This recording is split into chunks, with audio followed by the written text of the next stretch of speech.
우리나라에 정보통신이 들어온 건 이제 금년 들어서 137년이 됐습니다.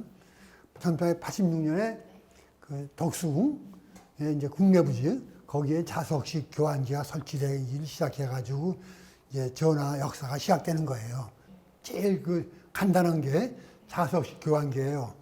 자석식 교환기라는 건 이제 그 소규모 그 시설로 이제 통화가 가능한 거고, 그 후에 이제 조금 이제 발전된 게 이제 공전식, 둘 다 이제 수동식이에요. 그건 교환기가 이제 자동이 아니고 교환원을 거쳐가지고 통화를 하는 거예요.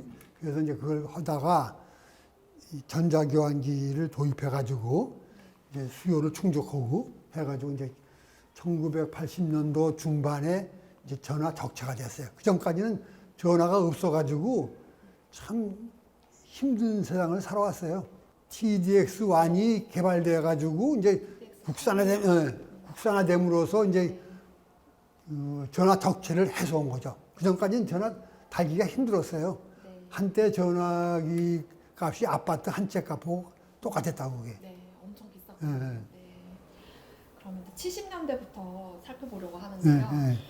금산 위성 전화 지구국. 지구국. 네. 네. 근데 그건 뭐냐면 이제 우리나라가 이 1970, 60년대까지는 외국에 전화 걸려 그러면은 반드시 일본을 거쳐가지고 일본 KDD 국제전신 전화국을 통해서 미국이고 뭐 구랍하고 갔어요. 근데 그 당시부터 이제 우리나라가 이제 수출을 많이 하려고 그러는데 꼭 일본을 통하고 전화하니까 시간도 많이 걸리고 대기 시간이 많이 걸리잖아요. 그래서 이제 그거를 해소하기 위해서 최적지를 금산에 해가지고 금산 위성지국에다가 그 지국을 만들었어요. 그걸 만듦으로써 이제 우리나라가 정보통신의 독립이 되는 거예요. 그리고 백색 전화는 뭔가요, 소장님? 백색 전화는 아까 얘기했다시피 그 TDX가 개발되기 전까지는 전화가 정말 힘들었어요. 그래서 그 당시에 전화가 있는 사람들은 좀 여유가 있든지 또 소위 속칭 권력층 그런 사람에는 전화를 쓸 수가 없어요. 그래서 이제 전화를 내가 사업하는 사람이 암만 바쁘더라도 전화국에 요청해도 전화가 없어요. 그러니까 이제 전화가 있는 사람한테 그걸 양도를 받아야 된다고. 그러니까 전화국 앞에 중개소가 많았다고, 저기 전화상이. 거기 가서 전화를 사고 팔고 했다고. 그러니까 가격이 막 올라갔다고요. 명의를 바꾸고. 네. 그러다 보니까 무슨 문제가 생기냐. 뭐 부정도 생기고.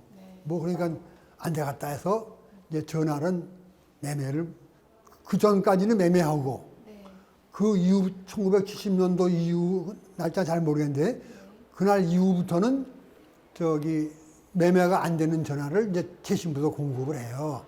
근데 그 전화를 공급하는데 등록표에 먼저 거는 백색, 나중에 건 청색. 그래서 청색 전화, 백색 전화가 나온 거예요. 청색 전화는 매매가 되지 않는 않은 거고. 네. 그리고 또 역사적인 사건이 있었는데 1971년에 서울에서 부산까지 장거리 전화가 개통이 됐어요.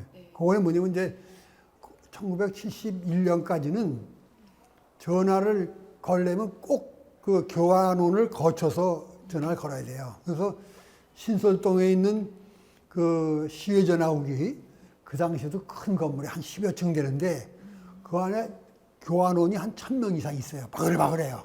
과포하고 서울 부산 걸려면 뭐 어떤 때는 30분, 1시간 기다리고 지방은 2~3시간씩 걸려요. 근데 그 외국에서는 이 DDD라고 해서 직통전화를 하는 걸 쓰고 있는데 우리는 못했다고. 근데 1970년도에 서울 부산 간에 그 고속도로가 뚫렸는데 경부고속도로가 휙 부산까지 가는데 이 통신은 못 가고 있었어요. 그래서 그걸 빨리 해가지고 그 1971년 3월 30일 날 그걸 개통을 해가지고 이제 서울 부산 간에 전화를 걸고 그 당시에 이제 그래가지고 이제 지역 번호를 그때 만드는 거예요. 서울은 02, 뭐 대구는 053. 전화번호가 지금까지 계속 아, 쓰고 그 있는 당연히 건가요? 그, 예. 변함없이 변함없이 쓰는 거죠. 이제 조금 세분화돼 가지고 네, 이제 네, 뭐 0532 뭐 이런 거 나갔는데 네. 그 당시에 그걸 한 거예요. 네. 도시 중심. 예? 항상 어느 지역 가더라도 전화국은 그 중심지에 딱 있다고. 예? 근데 중심지에 있어가지고 그 인근에 가까운 전화선을 끌어야 되니까 가까운 데만 먼저 해주는 거예요. 이렇게 전화를 달아준다고. 그럼 이 먼 지역들은 그 지역을 넘어간 데는 구역외라고 해서 별도의 선로비를 내야 돼. 예를 들어서 50만 원짜리 전화인데 조금 지역 먼 사람은 50만 원 플러스 알파를 내야 된다고. 어떤 때는 50만 원보다 더 들어가요. 한 100만 원, 200만 원. 외지에 있다는 이유. 왜지? 그러니까 전화를 갈 수가 없다고요. 네, 네. 암만 돈 많아도 엄청 비싸니까는. 근데 이제 전남지사던 김보연 씨가 재신부 장관을 왔다고. 근데 그 양반이 내무부에서 그 지방의 고충을 안다고. 그래서 그 양반이 재신부 장관 와가지고 지방에도 전화를 달아주자. 근데 재신부는 장사하는 데기 때문에 안 하려고 그래. 응? 근데 그 사람은 이제 정책적으로 지방에다가 전화를 달아주면은 저 정부에서 홍보도 되니까 그걸 강력히 밀어가지고 하는데 돈이 많이 들어서 6년 계획을 해가지고 달아줬다고. 남북 전화 연결이 처음 네, 연결된 해가 네. 1972년이더라고요. 네. 그 이야기 좀 해주시죠. 우리나라하고 북한하고 처음으로 이제 대화를 시작하는 거예요, 그때. 응? 그래서 이제 그 당시에 중앙정보부장이 그 이우락 씨가 평양을 방문해가지고 직통으로 저기 서울에 보고해가지고 지시받고 대화를 해야 할 거 아니야. 응? 근데 그거를 하려는데 이것 때 판문점 부근에서 이게 절단된 게 있어. 응? 그걸 찾아가지고 있다 그랬더니 이제 평양에도 연락한 거야. 네. 응? 그것도 있으니까 이리도 찾아봐라. 네. 그래서 양쪽에서 찾으니까 부산서 저 만주까지 가는 전화선을 찾았어. 네. 그래서 이제 그게 그래서 이제 끊긴 게 판문점 부근에서 끊긴 거야. 그게. 그 연결시키고 이우락 씨가 평양을 가서 네. 이제 남북 대화를 한 거야. 먼저 전화선을 연결하고 전화선 연결을 와야지 안 가면 안 되지. 무선으로 오면 세잖아. 네, 그러니까 네. 무선으로 세니까는 전화 실선으로 하는 거지. 기계식 교환기는요, 이 커요. 그 기계가 크기 때문에 전화국이 웬만큼 크지 않으면은 더 이상 들어갈 수가 없어. 네. 더 들어갈 수 없으니까는 새로 건물도 져야고 교환기도 내야 되니까 이 비용이 많이 들어가요. 네. 그러니까 이제 시대적으로 전자교환기가 나오니까는 이거를 이제 도입을 해야겠다. 기계식만 했다가는 전화국을 그냥 건물비가 많이 들어간단 말이야. 그래서 79년도에 이제 처음으로 그 당산전화국하고 서울의 영동전화국의 교환기를 이제 전자교환기를 설치했어요. 그래서 이제 그 조금씩 그 수요를 충족시키고 그러면서 이거 안 되겠다. 비싼 거 자꾸 들을 수 없으니까는 우리 기술력이 있으니까는 그 국산화해보자. 그래서 이제 정보통신부에서 국산화를 시작해가지고 TDX1을 이제 개발해가지고 우리나라가 이제 전자교환기를 그거 하면서 이제 전화 적체가 완전히 해소되는 거죠, 이게. 전화가 보급되기 전에는 정보가 굉장히 활성화됐어요. 그래서 서울에 중앙전시구, 각 중요 도시엔 전신국이 있어서 그 사람들은 정보만 주로 보고, 그 이제 지방에 조그만 데는 우체국에서 가서 정보를 치고 그랬어요. 그래서 정보가 활성화돼가지고 하다가, 그 다음에 이제 그 텔렉스가 나왔는데, 텔렉스는 이제, 특히 우리나라가 이제 수출 강국이 되는 거 아니에요? 이제 무역. 그때 이제 이거 텔렉스가 가장 기본적이게 이게 없었으면 국제적으로 아니 정보가 안 되잖아. 네. 정보가 안 되니까 무역 상대국에서 뭐 주문이 오더라도 네, 텔렉스는 그렇죠. 기록이 있단 말이야, 이게. 네. 쫙 들어오면 거기에 얼마 뭐 주문한 게 있단 말이야, 이게. 그럼 그 신용장을, 그거 가져가 신용장을 개설하는 거야. 네. 은행에서. 네. 어? 그럼 이제 돈을 받는 거야, 은행에서. 1986년부터 이제 획스가 외국에 나가기 시작했어요. 네. 그때 이제 1988년도 서울 올림픽 때, 네. 서울 올림픽 때 내가 이제 획스를 담당했는데, 올림픽 현장에서요? 그럼 그 당시에 획스가 처음 우리나라에 도입이 된 거야. 88년도. 88년도에. 네. 근데 그때는 굉장히 고가야.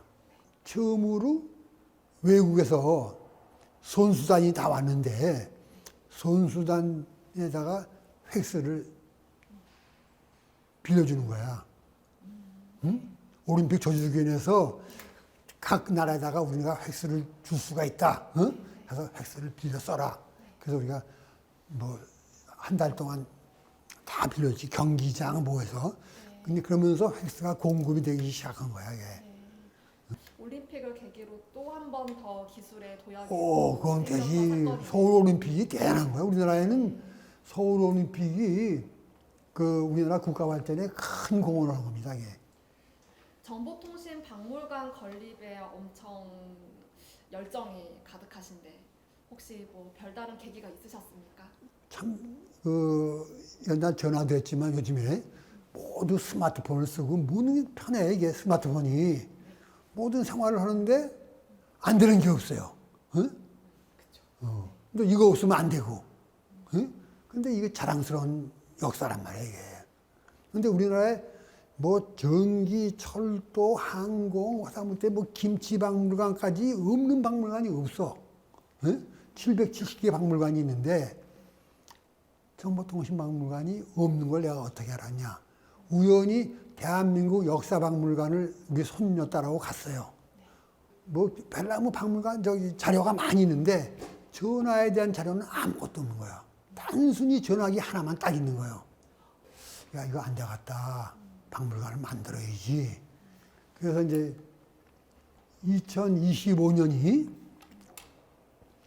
우리나라 광복 80주년이에요. 예? 그리고 또 정보통신 140주년입니다. 그래서 140주년 되는 해 처음으로 정보통신 박물관을 만들자. 하고 이제 내가 요거 저기 연말부터 추진을 합니다. 이거는 나보다 국민들과 후세들한테 꼭 알려야 되고 알아야 되는 거야. 우리가 스마트폰을 쓰면서 이게 어떻게 해서 내가 스마트폰을 썼다. 옛날 뭐 자석식, 공전식, 기계식, 전자교환기가 나온 다음에 유선전화가 나온 다음에 이동통신이 나온 거 아니야. 네, 바로 이동통신. 바로 이동통신. 독점 하나 떨어졌어. 그러니까 관람객들이 보고서 뭐가 뭔지 몰라. 왜 된 걸 몰라. 반드시 역사 연표대로 딱딱 왜 물건이 없으면 사진. 응? 그 해설 붙이면 연결돼 가지고 스마트폰까지 이게 역사가 나와. 응? 그래서 꼭 그렇게 해줬으면 좋겠어요. 네, 오늘 이인학 소장님 모시고 1980년대부터 90년대 초반까지의 정보통신 역사에 대해서 주제별로 한번 훑어봤습니다. 오늘 좋은 말씀 해주신 이인학 소장님 감사드립니다. 수고하셨습니다.